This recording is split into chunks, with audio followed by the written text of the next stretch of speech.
Got a big story for you, something that will probably change your life. What I call 16 truths about insulin resistance. I know you've heard that before, that you're not being told, or not being told correctly, and what to do about them.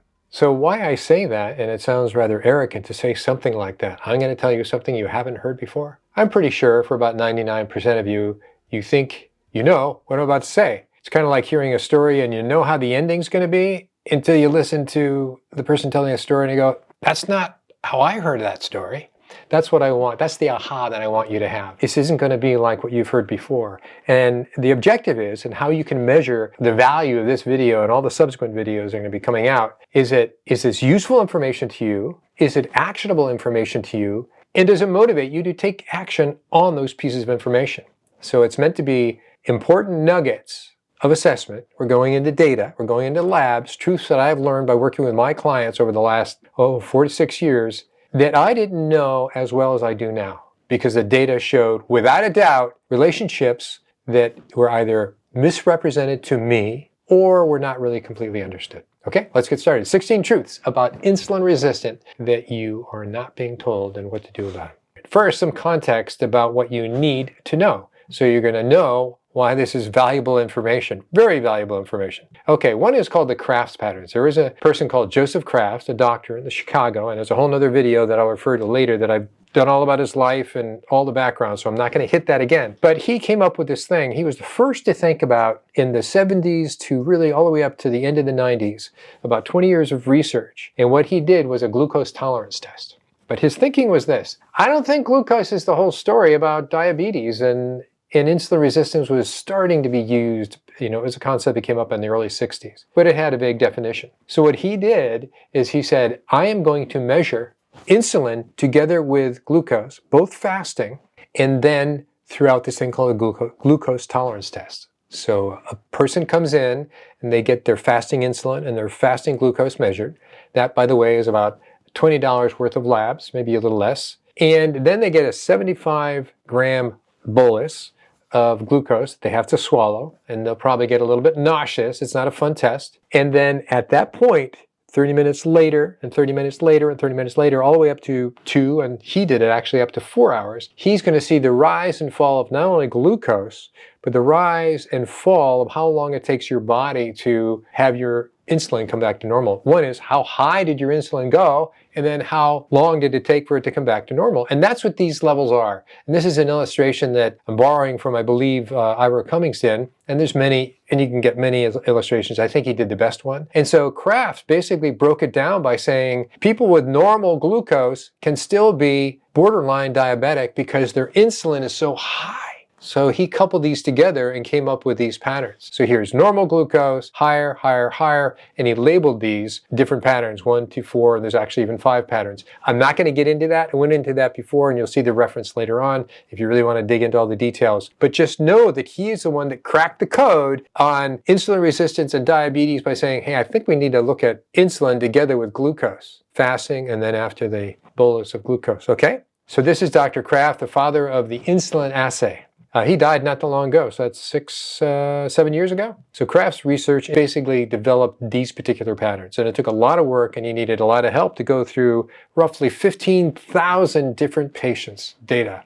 Oh my gosh. Okay, 75% of those subjects with normal or borderline normal glucose tolerance tests, what I just told you about, had borderline or abnormal insulin patterns. In other words, just because it was a normal glucose, and I've showed those who have followed me, you can see when I did spreadsheets how that was the first thing that jumped out at you, that if you look at glucose together with insulin, you go, that's kind of weird. He was onto it, obviously, decades before I even thought of that.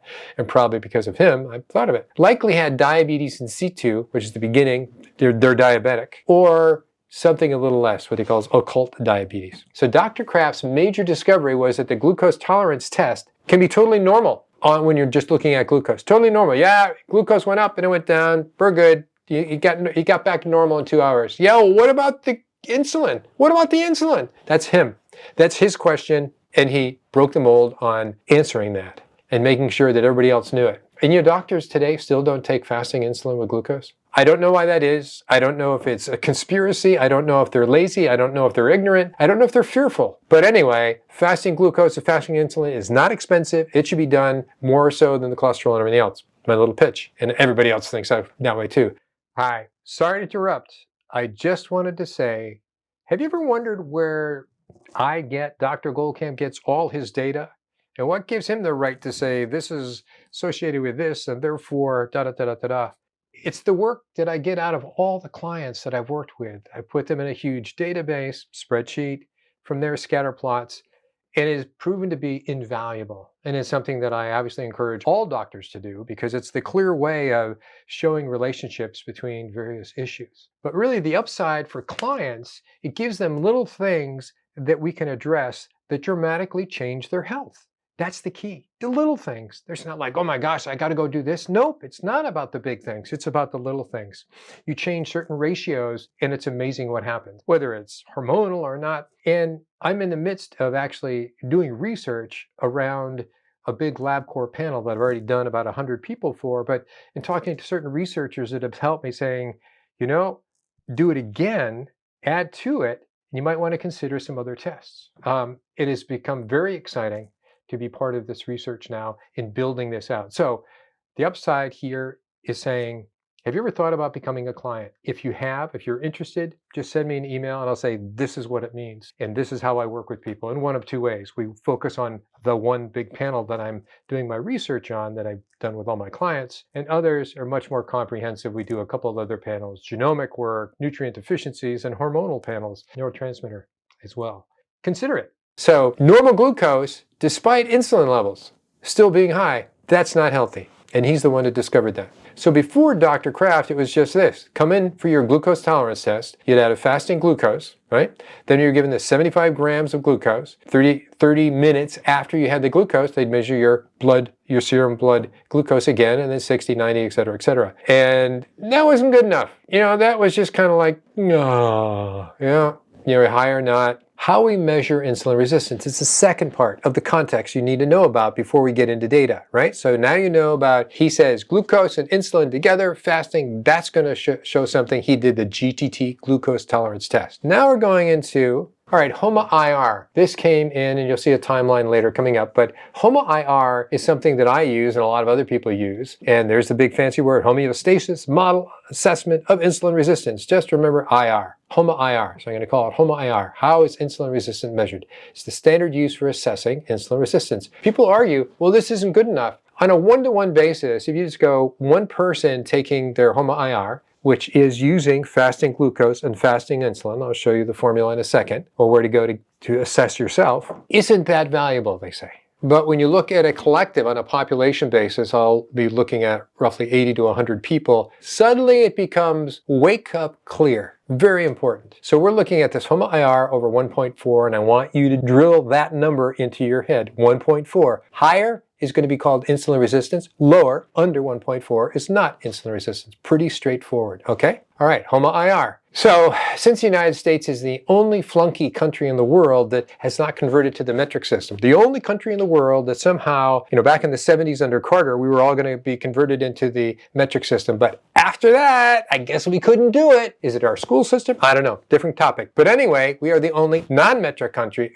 in the world, so consequently, this is our formula down here, and this is the rest of the world's formula up here. So however you get to it is fasting insulin times fasting glucose, and you can notice the units difference, and this is milligrams per liter, this is milligrams, micromilligrams, and this is milligrams per deciliter. So these are the two formulas. You can do it by hand if you want to. Basically, it's if in the United States or not, and I'll show you a faster way of doing this. But there you go. It's an actual formula based on fasting insulin and fasting glucose. Here's how you find out. Here's two labs in the United States. LabCorp request. Yes, there's other labs. If you have another lab, go do it. Don't be fussy. Go do it. And this is ballpark. The reason I put these up here, this is what it ballpark should cost. $14 plus a phlebotomy, that's 14 plus 8, that's 22. And here's Quest. Looks like it's a little more expensive, under 30. I just ordered these on a couple of people through Quest, and actually it came into $21. So it's even cheaper now than it was when I made this slide. But that's where you can go, get this done. It's not expensive.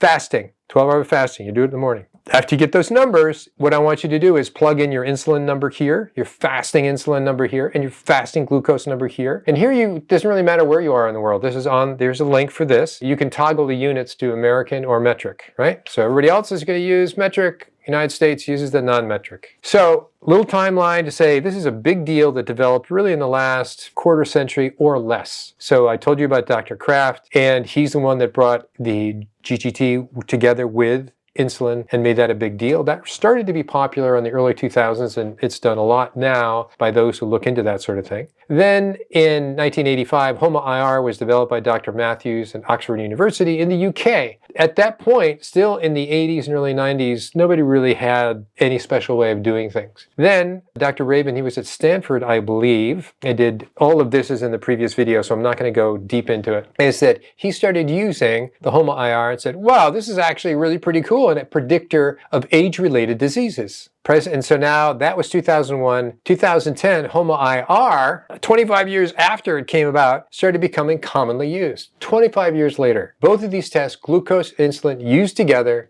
determines one metabolic health. So people are using that term now, metabolic health.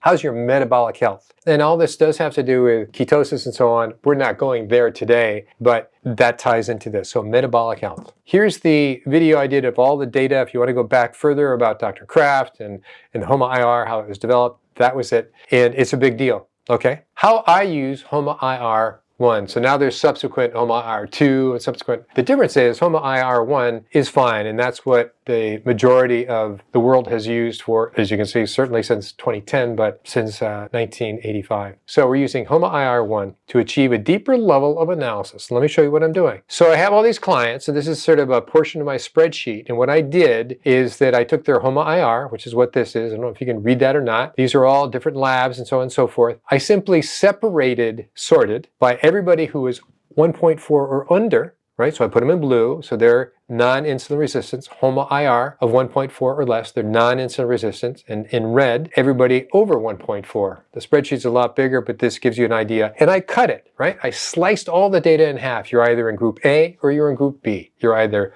over 1.4 or you're under 1.4. All right, real basic stuff. Step 1, so here's those same two pieces. HOMA-IR, these are people who are insulin resistant, here in red, insulin resistant, over 1.4. Not insulin resistance, they're under 1.4. That's all I want you to know. So when I'm comparing any two labs, I'm going, here's an insulin resistant group versus a non-insulin resistant group. Is there a trend? So they call it a trend line, and that's what we're going to be looking at. And it's been dramatically helpful. Sorry to interrupt. But if this is the kind of information that you're interested in, you're intrigued by it, it goes a little deeper than you've seen before, and it's also authentic in terms of data that come from my clients collectively.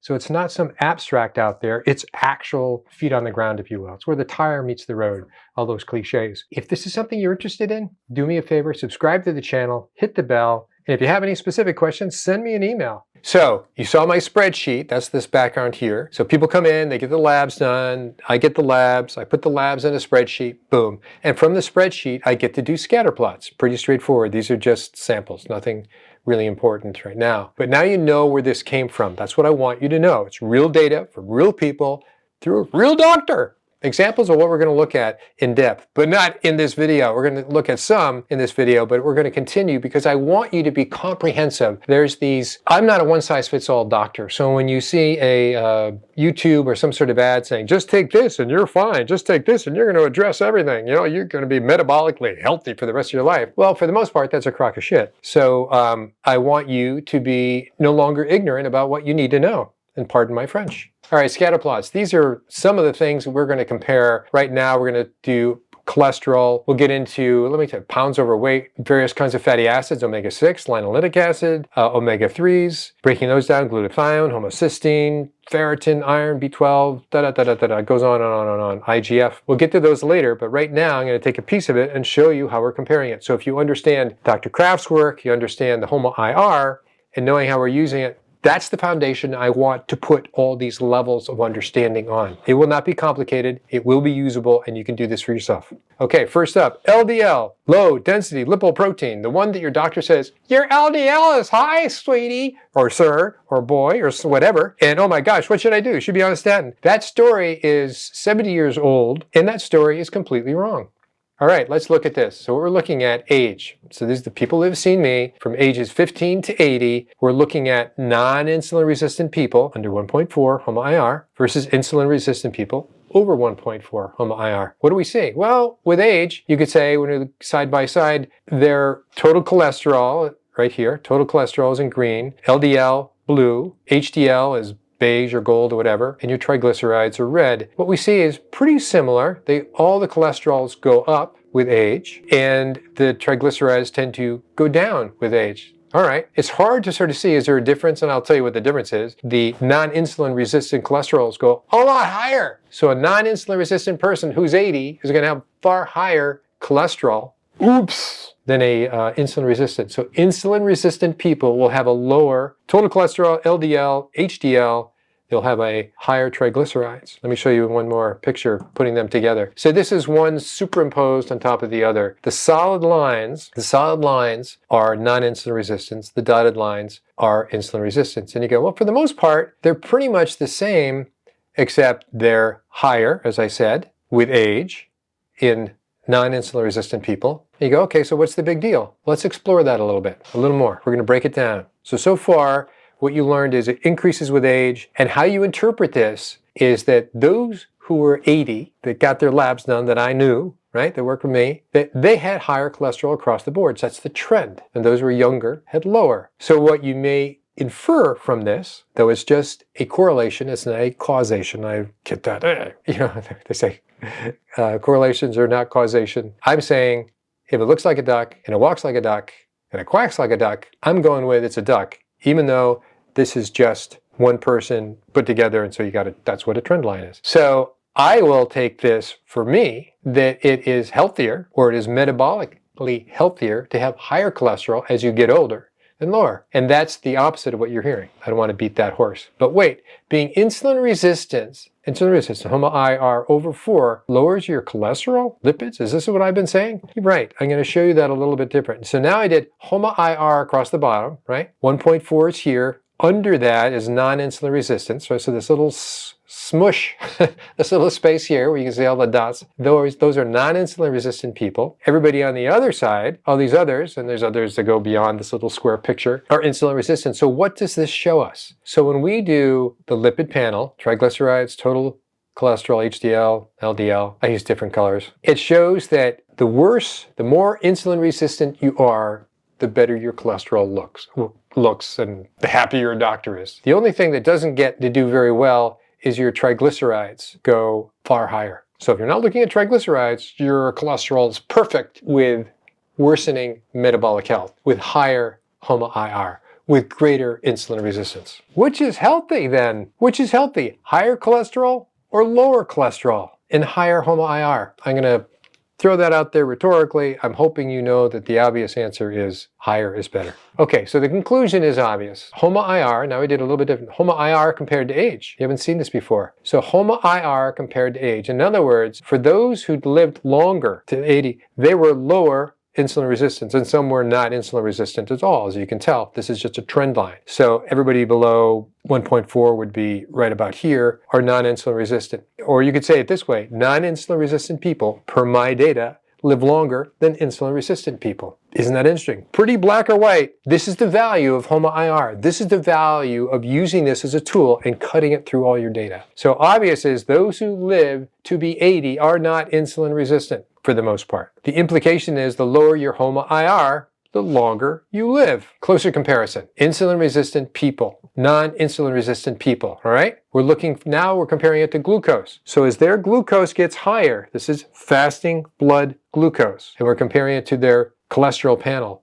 We find the higher, for insulin resistant people, the higher their glucose, the lower their cholesterol across the board, or your lipids if you want to say it that way. However, for non-insulin resistant people, as their fasting glucose gets higher, their cholesterol goes in exactly the opposite direction. So why is that? Let's look a little more closely. Non-insulin resistant people do not have very high fasting glucose. That's part of the definition. They have a controlled glucose, they have a controlled metabolically healthy insulin level as well. So you'll notice that this starts at 55 and goes to, let's say it's about 90. So it goes to about 90. And if this was a non-insulin resistant person and you're watching them creep up to higher and higher, eventually they'll flip over to become non-insulin resistant. Sorry to interrupt, but I just wanted to point out something you might be interested in. If all these topics are something you find pretty interesting, then you might want to consider joining our Facebook group. It's called ketonaturopath.com. So look into Keto Naturopath. The link to that Facebook group is in the show notes, so go down to that. And post any questions there. It's some good conversations. It's been around for about 8 or 9 years, since the early 2014, perish the thought, but it's a good place to have conversations. But notice it's dramatically opposite. And also the glucose, if it is really that low at 55, which is hypoglycemic, that this actually increases. This will increase as they get rather normal, into a normal range. Normal range would be between 85 and 90, even to arguably 100. That's the range for glucose. So isn't that interesting? Non-insulin resistant people have exactly the opposite reaction with their lipids, their cholesterol, than do insulin resistant people. Non-insulin resistant people versus insulin resistant people. What I just showed you, I just simply slapped these two together. And here you're seeing the same graph, but side by side, one superimposed on the other. Now notice the peak, the trend line stops for non-insulin resistant people, really right around, 100 or 90, 95. I could have parsed that out, but I don't want to be that nuanced right here. But you see the trend, and the trend is hugely different. Isn't that fascinating? Pretty straightforward when you look at your data. I hope you're taking this. Okay, we're almost done. So which is worse? Glucose over here, we're comparing glucose of non-insulin resistant people, which I just showed you. This is the reason there's your curves is called polynomial versus linear as a straight line. So now we're looking at that same curve. We have non-insulin resistant people, as their glucose goes up a little bit, all their cholesterol goes up, and guess what? Their triglycerides decrease. So if they actually had those who had fasting glucose levels, and they had more glucose, their triglycerides would actually decrease. If you were to force that person who's non-insulin resistant to force feed them more and more glucose, eventually they'd become non-insulin resistant. But it's amazing, their triglycerides actually decrease as their cholesterols increase. Now when you go compare insulin now, right? These are the two components of HOMA-IR, glucose and insulin. Now let's look at insulin. Insulin versus the lipid panel. I didn't put triglycerides in this one. Total cholesterol, LDL, HDL. It's not as marked. It's almost like almost flat, slight difference. And you can say that insulin resistant people, their cholesterol still goes down. It went down dramatically here for the glucose. It goes down a little bit here. And for the non-insulin resistant people, their total LDL and HDL is pretty much flat. It goes up a little bit. So it's less dramatic. It's more dramatic with the glucose, comparing it to the glucose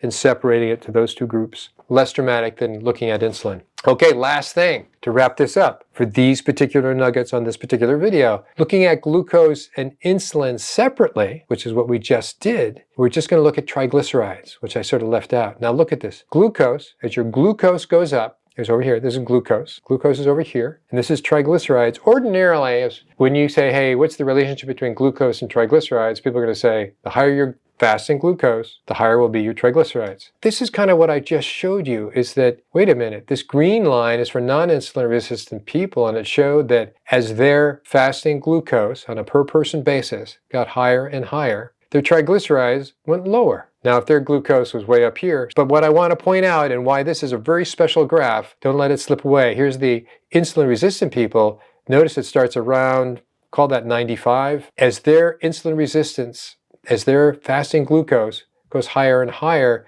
their triglycerides go up. So it's exactly the opposite, but they both point to the ideal glucose number, roughly around 85. And when you look at the non-insulin resistant people and say, hey, we know that the ideal triglyceride level should be 75, where does that line up? It points to 85 as the ideal fasting glucose level, whether you're insulin resistant or non-insulin resistant. Isn't that fascinating? It reveals a number that should be everybody's goal.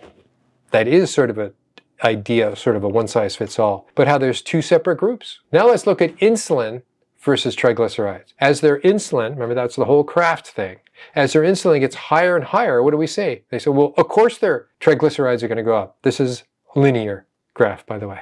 But in non-insulin resistant people, as their insulin, which is already low, maybe that's about 3 or 4. So as it inches up from 3 to 4 to maybe 8, their triglycerides do go up. So what you would say is insulin is more directly associated with increasing triglycerides with both insulin-resistant people and not insulin-resistant people. It also points to, if you were to work backwards, say, well, where is the healthy insulin level? You'd say it's probably around 5, 2 to 5 in there someplace. Very helpful.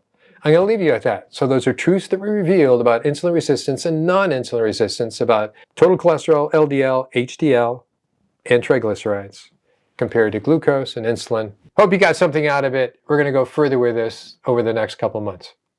So if this is something that you're interested in, that is a topic that I obviously go deeper in terms of labs, in terms of how to do it, in terms of why you would want to do it, various topics that you've seen that I've done in the past, then please let me know below in a comment. Till then.